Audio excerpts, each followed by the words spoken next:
right, everyone, welcome to the show. Glad to have you here, Tennessee WildCast. I'm Doug Markham, Jason Harmon. How's it going, Doug? Todd over yonder. When are we going to turn the camera on, Todd? When we get some motorized faders, maybe. I don't know. I can't reach the camera right now. We need to hire some more grippers and stuff like that. There you go. Anyway, this is our weekly podcast show talking about the agency, talking about folks who work with the agency. We got a special guest today, somebody who somewhere in between that, working for the agency and not working for the agency. Yeah. We'll get to it in a few He's minutes. a great guy. Yeah, you're going to learn a lot of cool information today. Anyway, Jason, before we get to the subject of our show, we're going to talk about volunteers today and give you an idea. If you ever wanted to work for TWRA with us and you don't want to get paid, we're going to tell you how you can do that. We might cover your gas to and from, but that's right. Yeah, you'll like it though. You'd have fun with us. Anyway, let's get started today. We're going to start on a sad note for us, but we're going to start on a sad note with memory, knowing that this person did great things for the sportsmen of Tennessee and just people in general.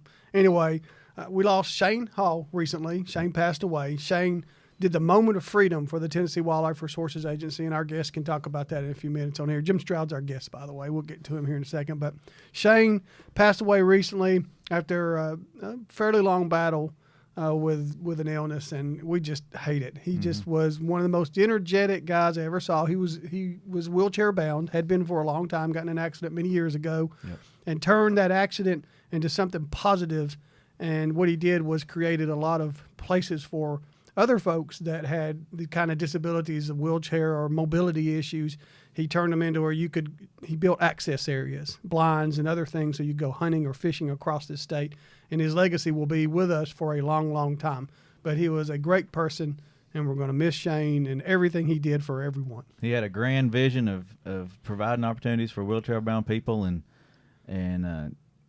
brought it to the agency and brought it to the commission and then got them stirred up and took it from there. And he was a great asset to the agency, and and to the end. He was him. trying to get back and do work all the way to the end, and we'll get Jim to speak about him in a little bit. But Shane was probably as energetic and outgoing and as positive a human being as I ever met, and he could have been just the opposite in his lifetime, and he chose to go the other way. Yeah. So anyway, all right, let's talk about a few other things. If you didn't see last week's show, you ought to watch it because it really affects you if you're a sportsman and you're buying licenses. We are changing the way licenses are sold in Tennessee, and it's going to be positive. We had Alicia Chasty on here last week and Mike May, and the show's still out there for you to watch, and they're talking about a new vendor we have in Tennessee starting on Halloween Day, and your licenses are going to look different. They're going to look like what you're seeing on the board. They're going to look like you see the old license and the new license. They're going to be a piece of paper, and I think you're going to like it a lot. The paper that you get to put in your pocket, and you can do everything that you need to get licensed up right at the house. A lot easier to hang on to, really. I mean, because you can print it out if you lose one, print out multiple copies, fold it up in your wallet, and it's got all your licenses right there on it. And just goes down in order. And if you want to add one, you can. You go buy another one. They'll run you out another piece of paper, or you can do it right at the house. You can do it at a licensed agent or house. And the other licenses, that's the old style license. There are still going to be some agents, they told us last week, that are selling that, they call it durable stock. And then there's something we're not going to talk about in great detail yet, but there is going to be a card, a collector's license that we can talk about a little bit now. It's been passed by the legislature. They had to run it through the legislature, but it's going to be a neat little card that's got some cool art on it that you can stick in your pocket. A little collector's piece. And it's going to be nice. We're going to do a big deal on that in the weeks ahead. And you also saw out there our app Jason had thrown up there now. Don't forget our phone app. There's also a lot of work going on it right now. Roll out a new version of that real soon. Well, you're going to like that too, I think. It's going to make life a lot easier. But even during the transition, you can continue to check in your deer, your harvest there right on that phone. And Michael told us last week 80% of people are now checking in online, either on their computer at their home or a tablet or that phone right there.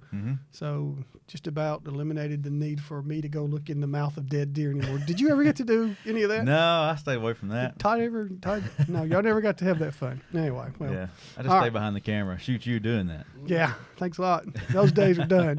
All right, and I want to remind everyone, Jason, that the turkey season, the fall turkey season, you got till this weekend.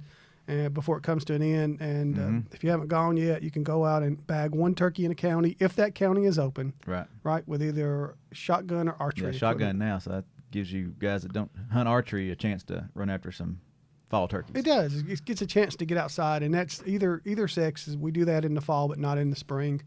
And you can get out there and have a good time for a few more days. Mm-hmm. Get that one bird, you can go to another county. You can do that, and if that county is open. And then through those up there, through these fishing shots up there, are guys out on the water. And you might see them in the next few weeks on your favorite reservoir running around with these hoop-looking nets. They'll pile them up on the front when they're done or before they put them out. And what they're looking for this time of year are crappie, and a crappie they're looking for this long. That's what they want to see, something that's about 2 or 3 inches long. It's how they go out and they estimate how well the crappie did with their last spawning period, how many fish survived all those months and got up to that size, and then they'll determine whether the crappie, what lakes need how much crappie when they're stocking. Okay, some lakes will have really good reproduction years, some will have really poor. They'll go into those areas where it was really poor and they'll supplement with crappie that are created in our hatcheries. And I think there's a shot of a crappie in there somewhere that's a black-nosed crappie. That's what we're stocking these days. And speaking of fisheries, commission meeting coming up this week or this Glad next you said week, that. And they'll be setting the fish regs. It is, and you can go out on our website, look in the newsroom, and you can see what's been proposed. And then you and Todd will be there streaming it. I mean, you'll stream it a day after the commission. Yeah, it'll or be later online. That day. You can watch it after the meeting. It'll be up.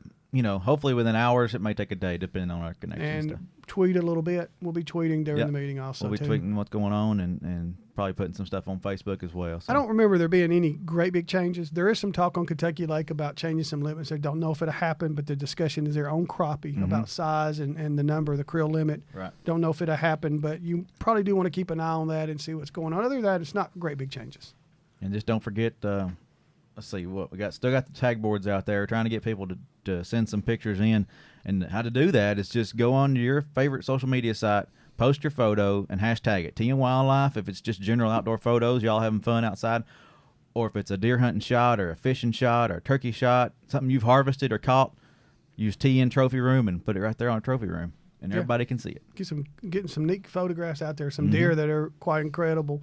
Yeah, I could show a quick picture of what's going on the tag boards. Let's pull it over here for people at home to see. There's the trophy room. Some nice deer killed this year already. Yeah. A lot of father and son hunts. That's neat to see that. And we'll be talking more about some of those kind of hunts coming up here pretty soon. So yes, sir. And with Mr. Jim Stroud. Yeah, we are. And I want to remind everyone, past shows out there, Donald Hossey was on a few weeks ago talking about youth hunts and wounded soldier hunts and women hunts. All that stuff's coming up. We're getting on that time of year, and Jim's going to talk about that here in a minute too. And we'll remind everyone, we also, our Facebook, that you ought to spend some time on our Facebook. There's a lot of great information, and now we've merged all our pages, and so you can see what's going on across Tennessee on one page. And it's amazing how much work is going on in the water and in the fields and the woods out there. It's awesome to see the activity, too, coming into the Facebook, just having the one there and everybody communicating in one place. And everybody's happy. Yeah, everybody's mostly getting all kinds of views and shares and likes. And don't forget to like this show. Speaking of that. Yeah. There you go. Like and share this show. We'll put it out on Facebook, advertising this show. Like it, share it, and we will draw for winners for hats. Like Mr. Jim Stroud. Let me pull up Jim. Yeah, let's over get here. Jim. He's got a hat on. See there? Yeah. Brand new WildCast hats and T-shirts. So you can choose which one you want, a hat or a shirt, and we'll throw in a sticker or two. How about that? That sounds good. That'll be out there, and we like our little logos there. So we want people to know about it because we feel like this is where you'll learn a lot of what's going on. You don't have to say, y'all never tell us what's going on because we're always trying to tell you what's going on, and you can learn it right here. All right, let's talk to Jim. Yeah. Jim Stroud is one of everybody's favorite folks around this agency because he's given a good portion of his life to the Tennessee Wildlife Resources Agency, to all the youngsters and hunting in these youth hunts that we have, and to the women and to wounded soldiers that we were just talking about. Jim, you're just Mr. Volunteer. Well, it's been a blast, Doug. You've had a good time. I know you have, but you're so talented, Jim. Jim can build. He can do anything. He does. You have a lawn business or what would you call it? It's landscaping business, lawn care, and does wonderful work with that. So Jim does a lot of everything, and he's a good hunter. And why it's in my head right now, Jim, we worked with you 3 years ago. Jason and I did, and you helped us put together a really good field dressing video on deer. And that we're going to post that on the Facebook page or a link. We'll link that to Facebook. It's out on our YouTube channel right now, but we'll get that out there for folks to see. It's deer season right now, and people want to know how to do that. Yeah. Well, it's actually a deer processing. Deer processing, Right, thank you. right. I said field, didn't I? Deer Field, processing. Jim's going to show you from after the deer is taken all the way down to putting it in bags. Right. So thank you, Jim. And what kind of deer season you having so far before we get into all this other stuff? I hadn't been able to hunt yet, Doug. Okay. And I had a little operation. I couldn't go out and do no bow hunting yet, but we did go take some stands down and try to rearrange them. And I'm getting ready to. I may try to crossbow since I can't draw my bow, so I'm gonna try. Have you that. historically, other than this fall, been are you an archery hunter? Do you usually get out this time of year? I'm an avid archery hunter. I've probably harvested 90 deer with a bow and arrow in my years. Well, give us a good tip this time of year, Jim. You don't have to be going this year as much experience as you got. Well, what do they need to know about hunting in the fall? Right now, get out and start looking for scrapes and rubs. The deer are actually scraping right now, and look for food sign of persimmons, acorns. Where they're going back and forth bedding to the food, and get in between and find. If you're looking for a buck, you don't get on the scrapes, and the bucks are starting to butt heads a little bit right now, and getting the feeling of a little bit of the rut, but just a small, younger ones more in that field. But a little later on, like first next month, you're talking, rut starting. So I'd be looking for scrapes and look for the big ones, and the big rubs. That's where the big deer are. Yeah, muzzleloader season will be here before you know it, and that's a good prime time for the rut. That's prime rut time. When you get into muzzleloading. So. Everybody's getting excited right now. Well, Jim, I know that you hunt deer for a variety of reasons. You're a big deer venison. You love cooking it. You love eating it. You hunt for the food a lot. But are you careful about hunting for the buck? I'm actually not a rack hunter. Okay. I harvested 9 deer last year, and every one of them for food. And I like the smaller deer. People say don't kill the baby. I like the younger deer. They eat better. They're really good. And But like I said, I cooked a bunch of deer this weekend. I had 170 people at my house eating deer, and I've invited and introduced deer to a lot of people that never ate it before. And there's a lot of people that's had their heads turned because they got deer meat it wasn't good because people didn't know how to cook it. And if you eat deer that's cooked right, you'll be wanting to eat it all the time. I ate some of your deer a few years ago, Jim, at one of your events, and it was fantastic. It was really good, and I sometimes don't understand that. It's like we weren't cooking cattle out of from stores that were processed 200 years ago. This is what we were eating was deer, and you ought to give it a chance because it doesn't get much better. A deer, an elk, a turkey. Exactly, and it just takes a little olive oil and seasoning and brown sugar and baking it and kind of gets in there and boils in that juices and it gets tender, and then it's good. Yeah. Okay. Do you let your deer age over time? Like, do you hang them and let them age? I never age a deer. I mean, I have, and I process most of my deer when I bring them right in and vacuum seal them, get them right in the freezer, and I have no different with the taste. And sometimes you can age an older deer and it'll get a little more tender. That's a good idea, but I normally don't. I try to get it put away as quick as I can. I don't want it to run or something happen. So, Jim, if you're sitting in that tree stand and a 12-point buck, what do you pass it up? Say that one's not what I'm looking for. It depends on how big a 12-point buck. A 3.5-year-old deer, I probably won't. I mean, if you get a nice monster. And then that deer hadn't produced right to me right now, so I haven't killed one. I let a nice 3.5-year-old deer walk last year. Oh, really? Yeah. Talk about the feeling when a big bruiser walks by like that. Oh, everybody, gets excited. And, it used to really excite me in the younger days, especially bow hunting. I'd see them big ones up like land between the lakes, and they'd be out of reach, Yeah. But, and I've been over the scrapes, the monster scrapes, and see them. I've seen the big monster walk out and get to where I walked in, smell me, and turn around and walk right back the same way it goes. Yeah. So, them deer are smart. Them big deer are smart. But in the middle of the rut, they go stupid. So if you want to kill a monster deer, that's the time to kill it. Yeah. Well, about a month maybe away from that, give or take? Right. I'd say about the middle of November is your best rut. She said muzzle loader is about hitting it right in there. Exactly. A lot of people take off work during that time. Yeah. Well, they're working on their offices, might as well, right? All right. I love bow season, though, because you're out there and you ain't hearing a lot of shooting. and you're still warm, and you ain't freezing to death, and everything's just beautiful. It's just the greatest time to be hunting just out there in the woods during the archery season. Yeah. All right. Well, again, it's a processing video Jason put together, the shot Jim, and you really, if you've never processed a deer, go out and watch it, because Jim just does it step by step all the way to the end, all the way to the bag, if I recall, right? Mm-hmm. Get ready to put it in the freezer, and you cut them down into different. And it's not hard steps. to do, and you save yourself $75 to $100, doing it yourself.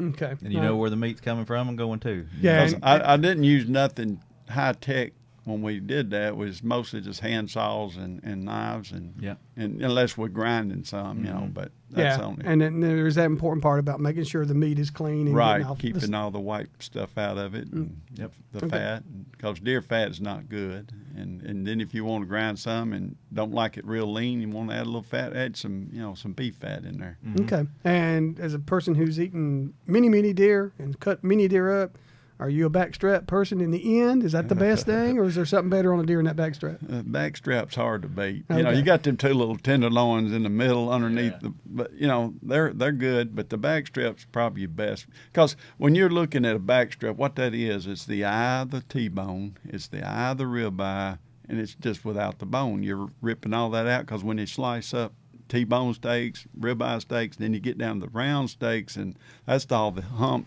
the rump, and all that's your round steaks and stuff. But when you're talking about a backstrap, you're talking about the eye, the T-bone, and then in the ribeye, a prime part of the meat. Starting to hurt me just a little bit right I'm now. getting hungry. We need some eggs I and wish you some, brought and some some with you this tenderloin. morning. All right, Jim, let's talk about volunteerism.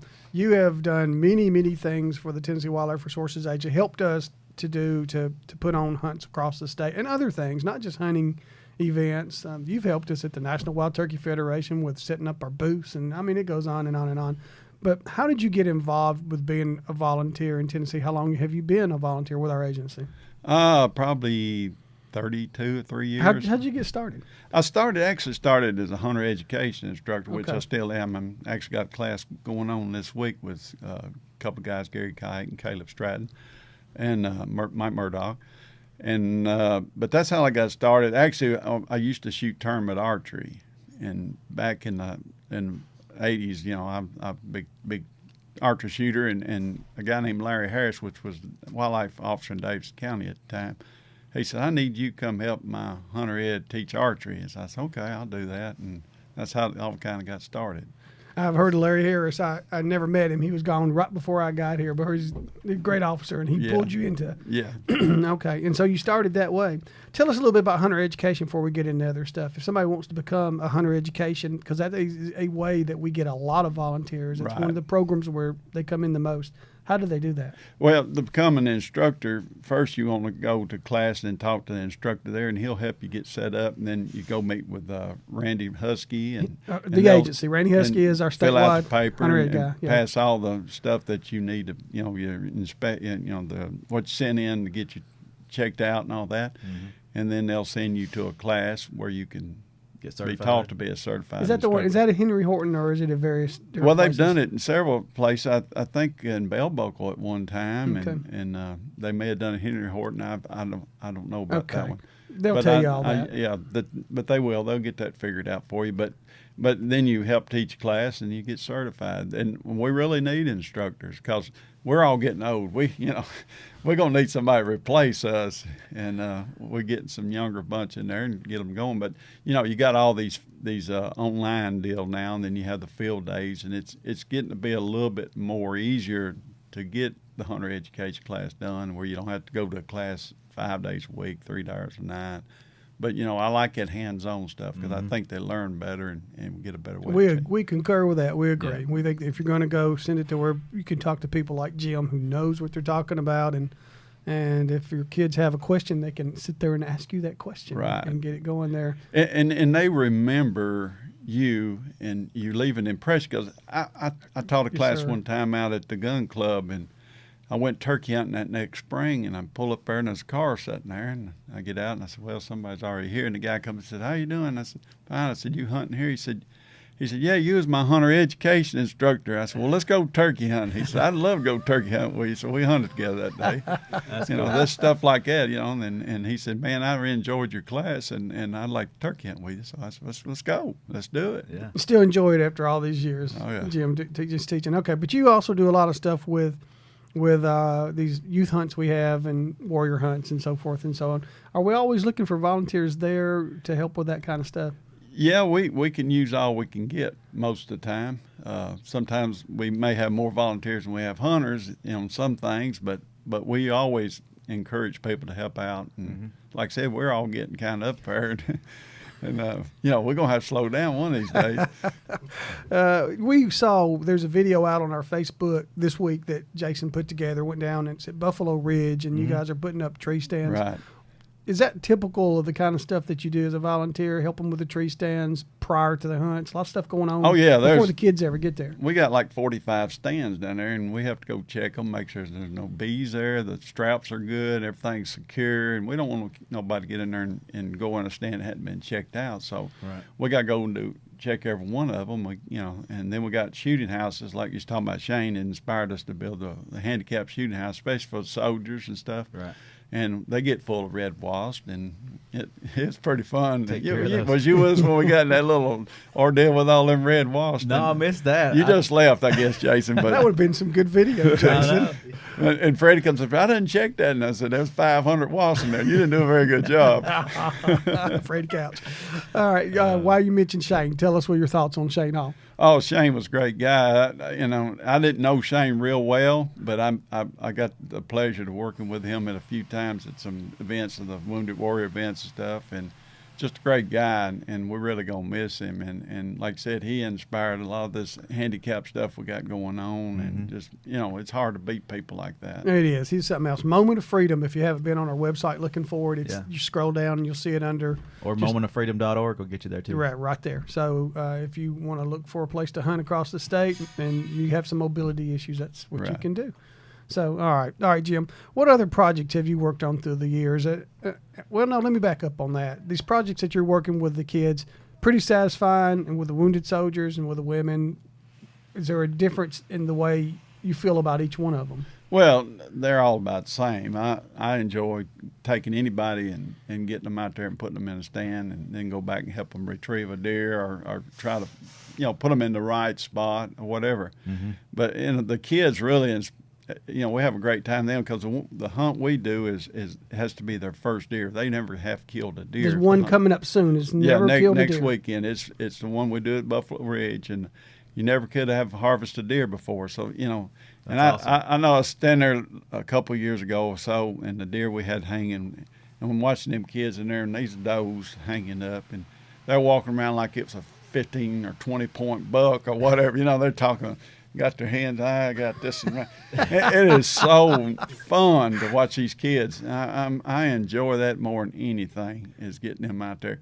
And then, we do the women's hunts, and they kill their first deer, and they get so excited. It's just and emotional too. Some of those way emotional videos I've shot out, out there, some of those Becoming Outdoors woman hunts, and the girls, the ladies are just so emotional that they've killed a deer, and it's just the greatest thing in the world, and they're crying over the deer, which is awesome. I mean, it's that they're that excited about it, Jim, we try really hard to get women involved in the outdoors. We have the Beyond Outdoor Women, and we have all kinds of stuff for women that you can go learn about. Right. But have you found through the years that once they're the ladies are given an opportunity, that they're just as passionate as any man ever is about it? They're worse. They all start buying more stuff and getting more involved than most men do, and they're more picky about, like, that gun's shooting a little bit too far to the right, or stuff like that. But what really gets me is you get the woman to come and start hunting, you get the whole family. Yeah. That's a good point. Because if the dad just goes hunting, mom and kid may never go. But you take the mom, you're all going hunting. Have you found any of the men are liking that in the cases where they might have a husband or a boyfriend or whatever, fiance? Are you finding that the men like it? Well, I think they get a little jealous because they don't get to go, and especially when mama kills a big old buck that in this special place and he can't hunt there, or stuff like that. And that's one thing. These kids and women and these soldiers get a amazing opportunity to Right. harvest a nice deer. There's a lot of nice deer on that property. It's been the- well the- managed. yeah, the farm we do the special hunts on, and we've killed as many as 130 deer off at 2,000 acres, and that's unreal. Off of Buffalo Yeah, Ridge. yeah. Okay. Yeah. All right. Well, it may be too late to get involved in this youth hunt this time, but it will come around again. Right. It will be back here, as Jim knows, before you know it. Jim Yeah. will be back down there working on that thing. So get your kids involved next year, maybe, if you can. Right. It's a great hunt to be on, and food's good, and atmosphere is good. It's all good. We're on that time of year, Jim, where there are a lot of youth hunts, not just Buffalo Ridge. Cheatham Wildlife Management Area has been doing one for decades, and then there's others across the state, and more Right. cropping up all the time. You got to keep an eye on our websites. But these things keep on coming up, and a lot of the officers help initiate them in the fields, but it's the volunteers. I don't think any of them could do it without the volunteers. Right, we got it. We need mentors. We have a lot of kids that don't have a mentor, so you come and sign up and get checked out and be a mentor. I mean, we'd love to have you out there, taking some kid out. Yeah, because with the youth hunt, the kid has to have a mentor. Yeah, you have to have a mentor. Yeah. And that's a good point. And so we used to do Cheatham before we got Buffalo Ridge, and you're talking 20,000 plus acres, and there's we can get a lot of hunters out there. Yeah. And we need a lot of mentors. Okay. All right. And if you're hearing some stuff, it's a little construction going on behind us in this building. So anyway, all right, Jim. And what about the soldiers? Are the soldiers that we work with or that you've gotten to work with on these youth hunts, are all of them wounded in some way? Are they have mobility issues? Are there other issues that they are dealing with, but they can go hunting? A little bit of everything. Most of them have been wounded, and we have several that can't hardly walk, and and we work with them and get them in the right places. But great bunch of guys. I mean, that's my favorite hunt of the year. Is getting out with these guys. And are most of them former hunters, or are they folks that are looking to start hunting because they've never done it before? A combination. I took a fellow out. He wanted one of us to go with him, so I stayed with him. It was an ice storm that hit us, and it was a pretty rough morning. It's the first time he ever deer hunted. He was from Chicago, and he was a Mexican type of Hispanic? Hispanic, okay. Yeah. I was trying to get that out. It's okay. But anyway, and he never hunted before, and his name was Juan. He said, "Just call me John." And I said, "Okay, John, we're going." We got in the stand the first morning. It was ice everywhere. It wasn't very good. He froze, but we'll do better this afternoon. We'll go down to the bottom where it's a little warmer. And so we were sitting up there right at prime time. I said, "Look there, John, there's one right in front of us coming down the road." And he couldn't find it. And I said, "Right there, John, by that tree." He finally got up there on it. And I said, "Shoot him." And before I could say shoot him, he done shot him. And it was like you gave him $1 million. He killed his first deer. That's awesome. And we had a great time doing it. And it was fun. Do y'all volunteer to help them?